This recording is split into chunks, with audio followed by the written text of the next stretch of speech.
Guys ನಾನು ಮತ್ತೆ ನೆನ್ನೆ ವಿಷಯನೇ ಮಾತಾಡ್ತಾ ಇದ್ದೀನಿ. ನಾನು ಹೇಳಿದೆ ಆಲ್ರೆಡಿ. ಏನು ಅಭಿಮನ್ಯು ಮತ್ತು ಟೀಮ್ ಬಂದು ನಮ್ಮ ಊರಿನಲ್ಲಿ ಕಾಡಾನೆಗೆ ರೇಡಿಯೋ ಕಾಲರ್ ಹಾಕಿ ಅದಾದ ನಂತರ 2 ಡೇಸ್ ಕಾರ್ಯಾಚರಣೆ ನಡೆದಿಲ್ಲ. ತಿರ್ಗಾ ನೋಡಿ ಅದೇ ಕಾಡನೆ ಅನ್ಬೋದು. ಮತ್ತೆ ಇವತ್ತೊಂದು ಮಹಿಳೆ ಮೇಲೆ ಅಟ್ಯಾಕ್ ಮಾಡಿದೆ. ಬಟ್ ಅನ್ಫಾರ್ಚುನೇಟ್ಲಿ ಏನೂ ಆಗಲಿಲ್ಲ, ದೇವರಿದ್ದಾನೆ. ಆ ಊರಿನ ದೇವರೇ ಕಾಪಾಡಿರ್ಬೇಕು ಆ ಮಹಿಳೆನ. ಆ ಮಹಿಳೆ ಬಸ್ಗಂತ ನಿಂತಿರುವಾಗ ಬಸ್ ಸ್ಟ್ಯಾಂಡ್ನಲ್ಲಿ ಸಡನ್ನಾಗಿ ಅಟ್ಯಾಕ್ ಮಾಡಿರುತ್ತಾನೆ. ಸಣ್ಣ ಪುಟ್ಟ ಗಾಯದಿಂದ ಇವರು ಸದ್ಯಕ್ಕೆ ಗೋಣಿಕೊಪ್ಪ ಹಾಸ್ಪಿಟ್ಲಲ್ಲಿ ಚಿಕಿತ್ಸೆ ಪಡೀತಾ ಇದ್ದಾರೆ. ದೇವರು ತುಂಬ ದೊಡ್ಡವನು. ಅವರಿಂದನೇ ಇವತ್ತು ಆ ಮಹಿಳೆ ಸೇಫ್ ಆದ್ರು ಅನ್ಕೋತೀನಿ. ಕಾಡಾನೆ ಮುಂದೆ ಬಂದರೆ ಯಾರೂ ಬದುಕಲ್ಲ. ಬಟ್ ಸೊ ಇದು ಫ್ರಂಟಿಂದ ಅಟ್ಯಾಕ್ ಮಾಡಿದೆ. ಬಟ್ ಮಹಿಳೆ ಅಲ್ಲಿರೋಂಥ ನಮ್ಮ ಏನು ಜನರು ಇದ್ದಾರೆ ನೋಡಿ, ತುಂಬ ಕೇರ್ಫುಲ್ ಆಗಿರ್ತಾರೆ. ಅವರು ಹೆಂಗೆ ಓಡಬೇಕಂತಲೇ ಗೊತ್ತಿರುತ್ತೆ. ಬಟ್ ಆದರೂ ಇವತ್ತು ಒಂದು ಕಾಡನ್ನು ಕೈಯಿಂದ ತಪ್ಪಿಸ್ಕೊಂಡಿರೋದು ದೊಡ್ಡ ವಿಷಯನೇ. ದೇವರು ಅವ್ರನ್ನ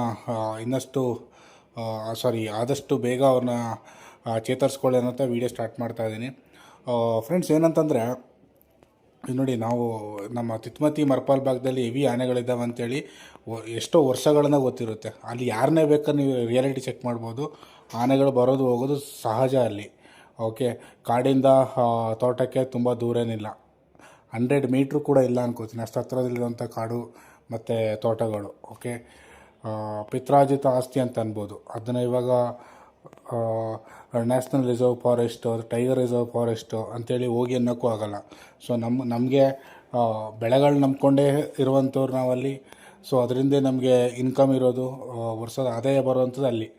ಸೊ ಹಾಗಾಗಿ ಅಲ್ಲಿಂದ ಹೋಗೋ ಕೆಲಸ ಅಂತೂ ಆಗೋಲ್ಲ. ಇವಾಗ ಸದ್ಯಕ್ಕಿರೋದು ಏನು ಅಂತಂದರೆ, ತಿತ್ಮತಿ ಭಾಗದಲ್ಲಿ ತುಂಬ ಆನೆಗಳಿದ್ದಾವೆ. ಈಗ ನಾನು ನೋಡಿ ಕ್ಲಿಪ್ಸ್ ಹಾಕ್ತಾಯಿದ್ದೀನಿ.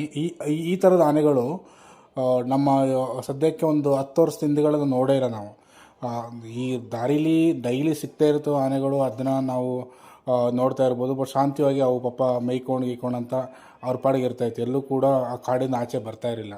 ಸೊ ಇತ್ತೀಚಿನ ದಿನಗಳಲ್ಲಿ ಬೇಜಾನ್ ಆನೆಗಳ ಬಂದುಬಿಟ್ಟಿದೆ. ಅವು ಮನುಷ್ಯರ ಮೇಲೆ ಎಗರ್ತಾ ಇದೆ. ಮೊದಲು ಇದ್ದ ಆನೆಗಳು ಅಷ್ಟೊಂದು ಅಟ್ಯಾಕ್ ಮಾಡ್ತಾ ಇರಲ್ಲ. ಇವಾಗಿರೋ ಆನೆಗಳು ಮಾತ್ರ ಹೆವಿ ಅಟ್ಯಾಕ್ ಮಾಡ್ತಾ ಇರೋವಂಥದ್ದು. ಫಸ್ಟೆಲ್ಲ ವೆಹಿಕಲ್ ಸೌಂಡಿಗೆ ಸುಮ್ಮನೆ ನಿಂತ್ಕೊಬಿಡೋದು ಕಾಡೊಳಗೇ ಅಥವಾ ತೋಟದೊಳಗೇ. ಇವಾಗ ವೆಹಿಕಲ್ ಸೌಂಡ್ ಕಂಡ್ರೆ ಲೈಟ್ ಡೀಪ್ ಯಾವುದೇ ಮಾಡಲಿ, ಆನೆಗಳು ರೋಡ್ ಮಧ್ಯೆ ಬಂದು ನಿಂತ್ಕೊಂಡು ಓಡ್ಸೋಕ್ಕೆ ಸ್ಟಾರ್ಟೇ ಮಾಡಿಬಿಡುತ್ತೆ.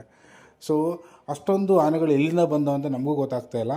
ಬಟ್ ಸೊ ಈ ಆನೆಗಳೇನು ಇಲ್ಲಿಂದ ಉಟ್ಕೊಂಡಿರೋಂಥ ಆನೆಗಳಲ್ಲ. ಇವುಗಳು ಬೇರೆ ಕಡೆಯಿಂದ ಬಂದಿರ್ಬೋದು. ಒಂದು ಕಬಿನಿ ಕಡೆಯಿಂದ ಬಂದಿರ್ಬೋದು, ಇಲ್ಲ ನಮ್ಮ ಪಾಲಿಬೆಟ್ಟ, ಸಿದ್ದಾಪುರ ಆ ಕಡೆ ಬೆಟ್ಟದಿಂದ ಬಂದಿರುವಂಥ ಆನೆಗಳು. ಸೊ ಕಾಮನ್ ಈ ಆನೆಗಳು ಬರೋದು ಹೋಗೋದು. ಬಟ್ ನಾನು ಏನು ಹೇಳೋಕೆ ಹೊರಟಿದ್ದೀನಿ ಅಂತಂದರೆ, ಆದಷ್ಟು ಮನುಷ್ಯರು ಇದ್ದಾರೆ ನಮ್ಮ ತಿತ್ಮತಿ ಮತ್ತು ನಮ್ಮ ತಿತ್ಮತಿ ಈ ಹುಣಸೂರು ಭಾಗದ ಯಾರೆಲ್ಲ ಟ್ರಾವೆಲ್ ಮಾಡ್ತಾ ಇರ್ತಾರೆ, ಕಾಡಾನೆಗಳು ಮಾಮೂಲು ಅಲ್ಲಿ ನಿಂತಿರುತ್ತೆ, ಏನು ಮಾಡೋದಲ್ಲ, ನಾನು ಡೈಲಿ ನೋಡ್ತಾ ಇದ್ದೀನಿ ಅಂತ ದಯವಿಟ್ಟು ಫೋಟೋ ತೆಗಿಯೋಕ್ಕೆ ಹೋಗಬೇಡಿ. ಪಾರ್ಕ್ ಅಂತೂ ಮಾಡೋಕ್ಕೆ ಹೋಗಬೇಡಿ. ನಿಮ್ಮ ಒಂದು ಜಾಗರೂಕತೆ ನಿಮ್ಮ ಕೈಯಲ್ಲಿ ಇರಬೇಕಾಗುತ್ತೆ. ಸೊ ಏನಕ್ಕೆ ದೊಡ್ಡ ವೆಹಿಕಲ್ ಇದ್ದರೆ ಆದಷ್ಟು ಸೇಫ್ ಆಗ್ತೀವಿ. ಸಣ್ಣ ವೆಹಿಕಲ್ ಇದ್ದವರೆಲ್ಲ ಸುಮ್ಮನೆ ಅಲ್ಲಿ ನಿಲ್ಲಿಸ್ಕೊಂಡು, ಯಾರೋ ಮೊನ್ನೆ ಒಬ್ಬರು ಯೂರಿನ್ ಪಾಸ್ ಮಾಡೋಕ್ಕಂತ ಅಲ್ಲಿ ನಿಂತ್ಕೊಂಡಿದ್ದಾರೆ. ಸೊ ಎಲ್ಲಾದರೂ ಬಂದು ಅಟ್ಯಾಕ್ ಮಾಡಿದ್ರೆ ಏನು ಮಾಡೋಕ್ಕೂ ಆಗೋಲ್ಲ. ಸದ್ಯಕ್ಕೀಗ ಆ ಕಾಡಲ್ಲಿ ಹುಲಿನೂ ಇದೆ ಅಂತ ನನಗೆ ಗೊತ್ತಾಗ್ತದೆ. ಯಾಕಂದ್ರೆ ಲಾಸ್ಟ್ ಟೈಮ್ ಒಂದು ಹುಲಿದು ಕೂಡ ನಾನು ಹಾಕಿದ್ವಿ. ಈ ನಮ್ಮ ಪಿರಿಯಾಪಟ್ಟಣದಿಂದ ಬರಬೇಕಾದ್ರೆ ಒಂದು ಹುಲಿನೂ ಸಮೇತ ನಮಗೆ ಸೈಟ್ ಆಗಿತ್ತು. ಸೊ ಹಾಗಾಗಿ ಚಿರತೆ ಅಂತೂ ಕಾಮನ್ ಇದ್ದಾವೆ ಅಲ್ಲಿ. ಆದಷ್ಟು ಎಚ್ಚರ ಇರಲಿ.